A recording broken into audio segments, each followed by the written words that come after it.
Week 25, the final full week of the NBA 2021-22 season is over, which means it's time to run it back. This is Run It Back, NBA Week in Review. This is a show where we recap the week that was, then take a deep dive into that week for select teams. Tonight, we will highlight the best performers of Week 25, take a deep dive into the week with the LA Clippers and Los Angeles Lakers, then discuss the NBA question of the day. Like you, we are basketball fans first, but we know most basketball fans are fans of other sports in general. Fans of sport in general, really. With that in mind, just a quick reminder that there are 2 titles up for grabs on the stacked UFC 273 fight card. Join the action with DraftKings Sportsbook, the official sports betting partner of UFC. New customers can bet $5 on any fighter and get $100 in free bets. Win or lose, guaranteed. Download the DraftKings Sportsbook app now. Use promo code TBPN. Throw down $5 on UFC 273 and get $100 in free bets no matter what. That's code TBPN this Saturday at DraftKings Sportsbook, the official sports betting partner of UFC and sponsor of Run It Back, NBA Week in Review. All right, I'm going to go ahead and tell y'all we're going to do this a little differently today. For those of you that watch, we're all obviously grateful. The week is winding down, and I'm just going to do this more like a podcast today as opposed to video streaming. So I'm going to save you having a look at me today, which make things easier for me a little bit, and in a way might make it easier for you too. We're going to start our show today by taking a look back at the best performers of Week 25. These are the players that average the most in 5 categories: the best scoring, rebounding, assists, steals, and blocks averaged in Week 25. These are the top performers of the week. We start with Nikola Jokic. He became the first player in NBA history with 2,000 points, 1,000 rebounds, and 500 assists in a season. Wow. The Joker's ready to make some noise in the playoffs.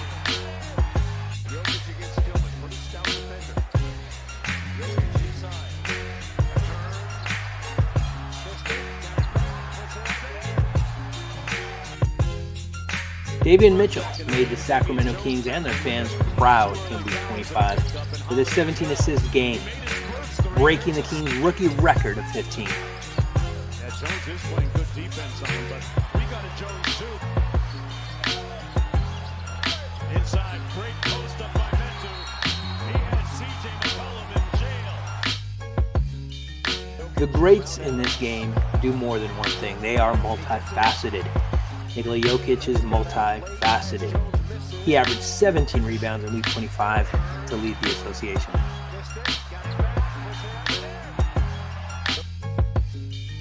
Desmond Bane led everyone in the NBA with 4 steals a game in the final full week of the NBA season.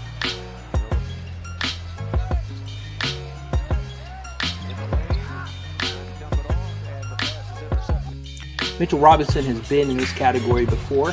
He averaged 4 blocks a game in Week 25 to lead the Knicks and the association.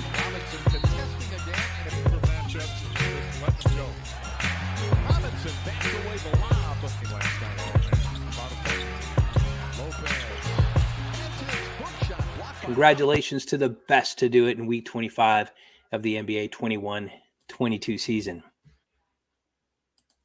Now let's go ahead and drop the pin in Los Angeles.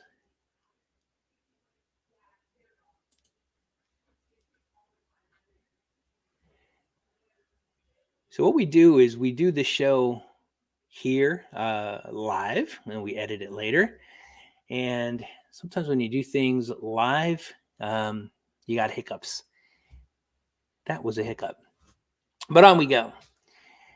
Let's start by dropping the pin in Los Angeles and talk Los Angeles Lakers. Now you can see right away, and again, here's another hiccup. The graphics are wrong. We'll fix that in editing. But I really didn't want to focus specifically on the Lakers' final week. And I'm not going to focus on the Clippers' final week record, their concern, or the team news. I'm just going to talk about their season overall. And it's really no shock to anybody that the Lakers right now are in disarray. Laker fans are vocal about their disappointment with the team. What I love about Lakers fans is they're hard on their team. They really are. They legitimately are. They just don't like it when other people are hard on their team, and I get that. I understand it. The Lakers made a mistake. They made several offseason mistakes. And now the dilemma for the Los Angeles Lakers is that they don't really have a way out. They can hope that Russell Westbrook opts out, which is unlikely. They can hope that another team is willing to take on his salary, which is also unlikely. Or they can run it back. Which seems most likely, but just not at all a pleasant idea for Los Angeles. Now, fan of our, no, I shouldn't call him a fan of the show. I hope he's a fan of the show, but certainly a friend of the show, Trevor Lane, who runs LakerNation.com, had a very interesting trade idea involving the Lakers and the Hornets. And any trade for Russell Westbrook is not about who the Lakers get back, because at this point we know Westbrook was not a fit, and just about any player coming back would be, I don't want to say an upgrade, but would be welcome, over what we saw in this season for the Lakers. So it's never about who the Lakers are getting, but why would a team take on Westbrook? And Trevor makes a great case for the Hornets. They've got some big contracts coming up. LaMelo Ball, Bridges. They know that these players are going to demand a lot of money, so they need to have a lot of money ready. What they could do if they take on this expiring contract for, say, Gordon Hayward, Terry Rozier, they could run Westbrook for a season, and Westbrook, as he's shown throughout his career, can be really good on the right team. It might work okay for the Hornets for one season, but then after that season, that $47 million is off the books, and all of a sudden they've got some money to re-sign their young studs. It makes sense, and it's going to have to be a trade like that saves the Lakers from a repeat in 2022-23.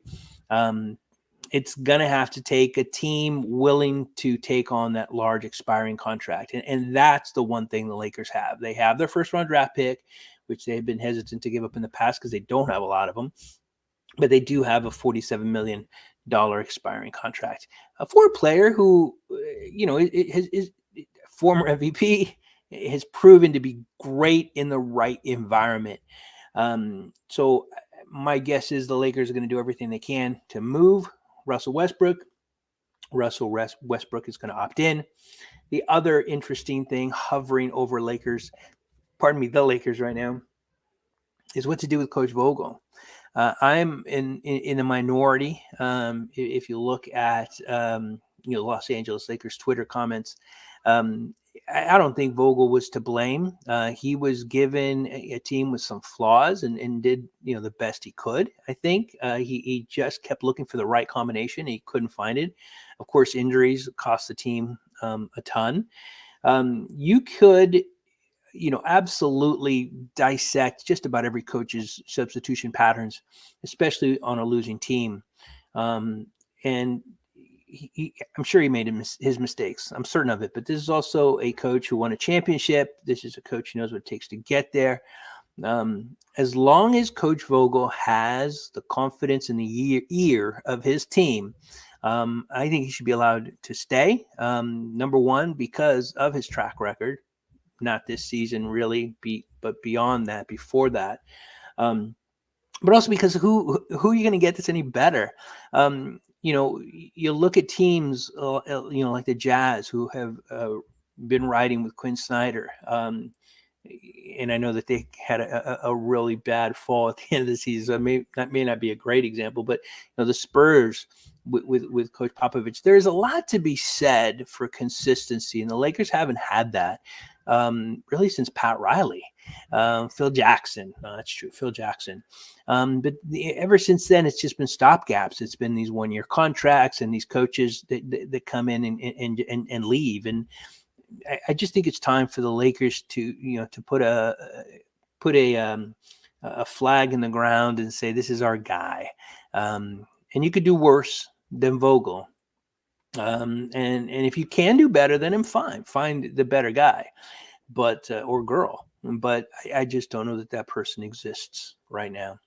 So the Lakers season is over, not quite yet.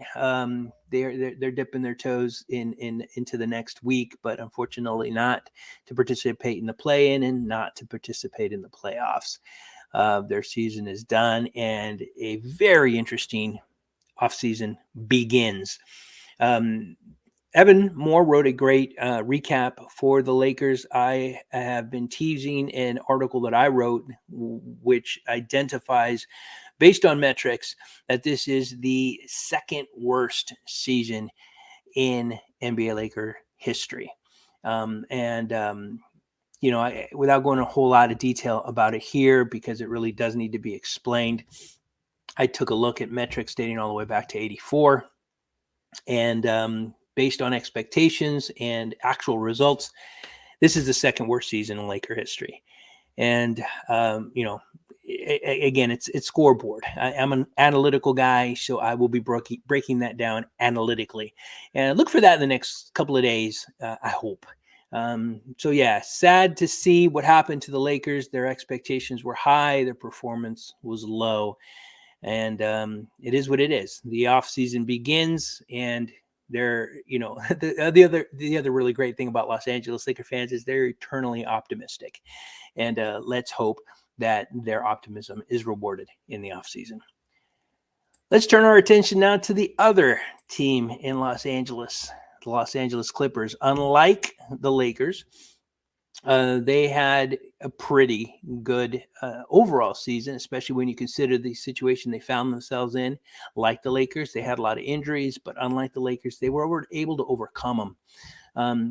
You look at the things that we said weren't evident in, for the Lakers, consistency in Ty Lue, which isn't fair because Ty Lue's been there just as long as Coach Vogel. But there's consistency in how everything plays together for the Clippers. From ownership to the players to the coach. They all seem to bought into a process. Whereas with the Lakers, there seems to be some infighting, some disagreements about what direction to take a particular team or that particular team. So the Clippers, did a little bit better. Again, the graphics, if you happen to be watching, I'm not going to concentrate on that. Let's just kind of recap their season overall. They were without Kawhi. They were without Paul George. They traded for Norman Powell and immediately lost him. It's just a wild season. But the Clippers kept winning. At the end of the day, their season finishes at 500. That's enough to make it to the play-in. They will likely go into the playoffs, barring an upset, and as a 7th or 8th seed, and face either the Phoenix Suns or the Memphis Grizzlies. I'll save my thoughts on those potential matchups when we see what those potential matchups are, which we'll see at the end of next week when we do our show next week.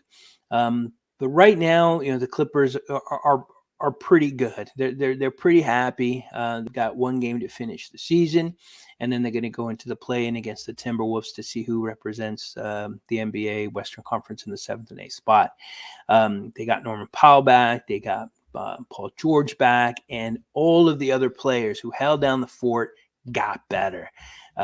Luke Kennard got some confidence. Amir Coffey has proven to be just an amazing and valuable player. The minutes he gets, he makes an impact. Robert Covington has just been incredible. And you could go on. And that's generally what you want to see when your best players are out. You want to see the supporting staff take it up a level. The Lakers didn't get that. LeBron certainly took it up a level, but the others didn't. With the Clippers, it was really they spread the wealth, and a lot of players got better. And now they get Paul George back, and now they get Norman Powell back. As is the case with anything involving Kawhi Leonard, there's no, there's just literally no news. He could play tonight. He could play in the play-in. Who knows? The Clippers aren't saying a word, and nobody's leaking anything from Kawhi's camp. Anything you hear otherwise is just made up nonsense. I think the Clippers are going into this. Well, the Clippers probably know, stuff that you and I don't know. But I would think that, Coach Lue is just coaching as if he is not going to show up. And if he does, great. We'll plug him in. And that's really the mentality of the Los Angeles Clippers, which is pretty exciting if you're a Clippers fan. It's less about the personnel and more about the process, right? We play this way, and if we have a player that we can kind of fit into that process, that's better than the player we got now. And Kawhi Leonard would be better than just about anybody on the Clippers right now. They're just take that one player out, put that one player in, and they'll continue that same process. So things are looking pretty good. Norman Powell came back recently and said that his Clippers, these Clippers remind him of the team on the Raptors that ended the season pretty good. This is a team that could scare people if things fall right. If Kawhi can come back, even more. I tweeted not too long ago that the Clippers without Paul George, Kawhi Leonard, and Norman Powell were a play-in team, at best, and they might eke out, 7th and 8th seed, or and then an early round exit. They get Paul George and Robert Covington back. Now all of a sudden that ceiling goes up a little bit. Not Robert Covington, but Norman Powell. All of a sudden, they're a second round team, with the potential to make it to the Western Conference Final. They get all three back, include Kawhi, and all of a sudden, the sky's the limit. That is a championship caliber team. Now they were a championship caliber team in the bubble, and they blew it. They've been a championship caliber team in the past, and they've blown it. They've had 3-1 leads, and they've blown it. We know their history. But I don't think anybody would tell you differently. This is a championship caliber team if they get all of their pieces back. We'll see if they do or if they don't. But unlike the Lakers, they have some season left to play. And their next season looks pretty good for them because they, a lot of their key players are set, are under contract. We won't go into next season until the season is over for the Clippers. So that's it. That is our recap of Los Angeles Lakers and Los Angeles Clippers. Before we get to the NBA question of the day, though, a quick reminder to download the DraftKings Sportsbook app now. Use promo code TBPN. Throw down $5 on UFC 273 and get $100 in free bets no matter what. That's code TBPN this Saturday. DraftKings Sportsbook, the official sports betting partner of UFC and sponsor Run It Back, NBA Week in Review. All right, let's talk NBA question of the day. This one's going to be brief because, again, it's just me. So you're going to get my thoughts. If you happen to be watching us on Facebook, let me know your thoughts. I'd love to hear from you. This has always been, always meant to be an interactive show. I'd love to get your thoughts on this question. The play-in tournament, it's here to stay. I don't see it going away. The NBA likes it. It definitely, regardless of how you feel about it, what seems to be factual is that it keeps interest in more teams longer into the season. That's a fact. And I think that's what the NBA wanted. They got it. It's not going away. So what else would you like to see implemented in the NBA? The NBA has proven to be, willing to grow, to expand, to experiment. So what else would you like to see coming into the NBA? And I think I could have 10 people here and they'd have 10 different opinions. Right now, I'm the only one with the mic, so I'm going to give you mine. I don't like inconsistency in refereeing. And I don't think any player in the NBA would disagree with me. One day it's a charge, the next day it's not. For one player it's a foul, for another player it's not. That kind of stuff, I think, just really takes away from the game.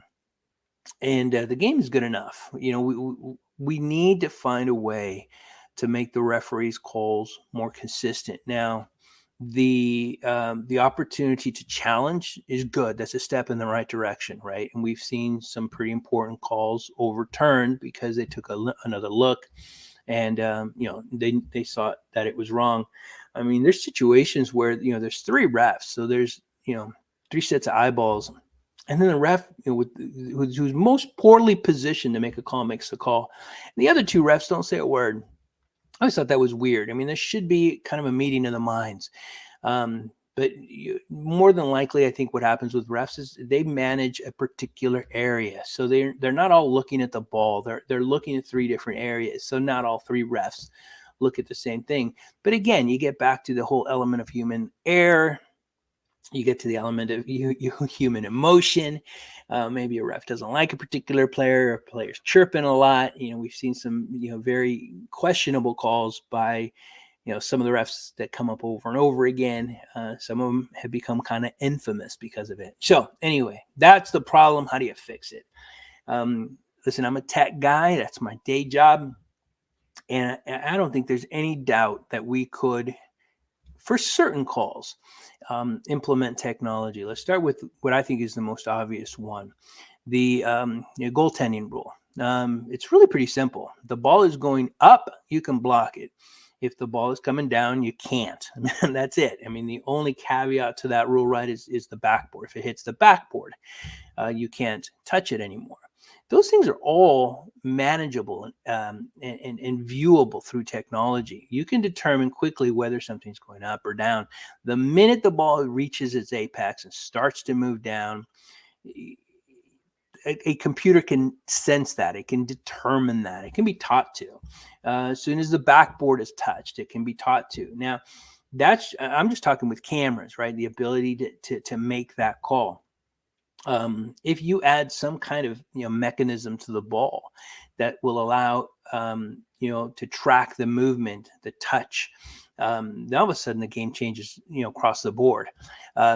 So what I'm saying is not to get rid of referees, but let's say for goaltending, right? As soon as there's a goaltend call, the ref makes his or her call, and if there's a concern, you immediately look. And this is the other thing I think I would add. I would add a fourth referee who just sits on the sidelines. That referee, their job is to take a look at what the monitors are saying.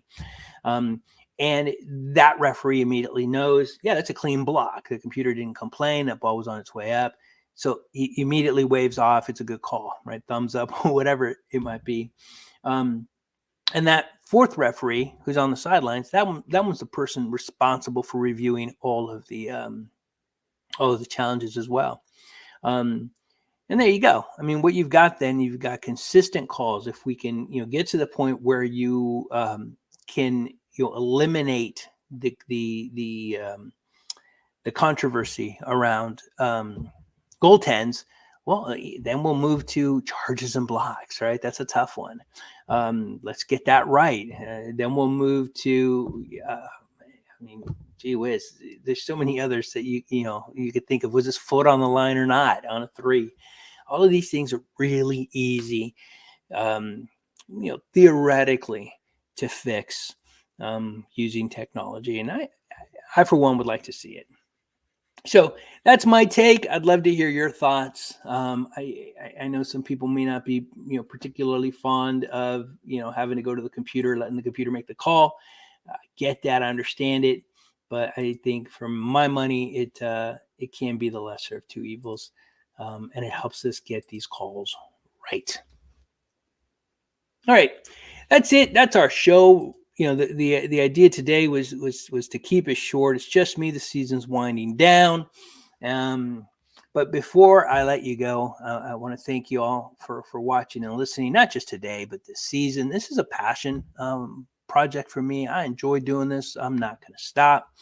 And I want to tell you a little bit, like I did last week, about who we are. The peachbasket.net was started so that I could write about teams I knew well. I've written for other sites, including Bleacher Report, LA Times, and others. And I wanted to have a little bit more control about what I could write. And so I got the advice to start my own. I did it, and it's been nothing but fun. And over the years, we've grown. We've brought in more people. Today, we have over 50 contributors throughout the USA and outside of the US. We branched out to include podcast, streaming, social media, and more. We've identified people that they really want to focus on social media and are great at it. We've identified people that are, want to work on live streaming and are great at it.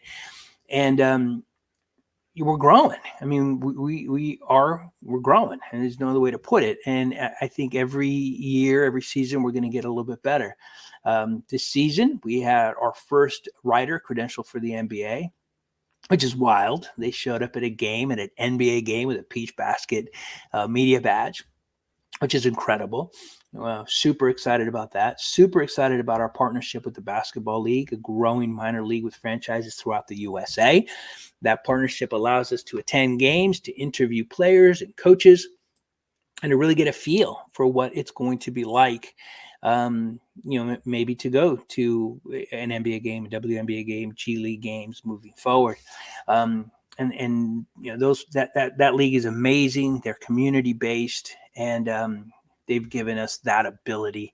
And we want to give that ability to you. Now, you might just like, reading, listening, and watching original fan-based basketball content. Great. Consider us. Read here, listen here, watch here, thepeachbasket.net. But if you've ever been curious about doing it, writing about basketball, podcasting, streaming, live tweeting, we want you to reach out to us at thepeachbasket.net. We mean it when we say we exist to amplify the voice of passionate basketball fans worldwide. We're growing. We have opportunities. We have credentialed writers. You could write, you could podcast, you could stream, you could attend professional basketball games, interview players, interview coaches at the minor league level. And now we can honestly say at the NBA level. That's the road we're on. We are excited to continue to grow, and we would love to have you come along for the ride. If you have any interest, let us know. Let's grow together. I just think it'd be super fun to have more people along for the ride, at least as many people as want to be along for the ride. That's it. That is our show. Week 25 of the NBA 2021-22 season is in the books. Join us next week when we run back week 26, which includes the results of the play-in tournament. We will know then who's playing who in the playoffs.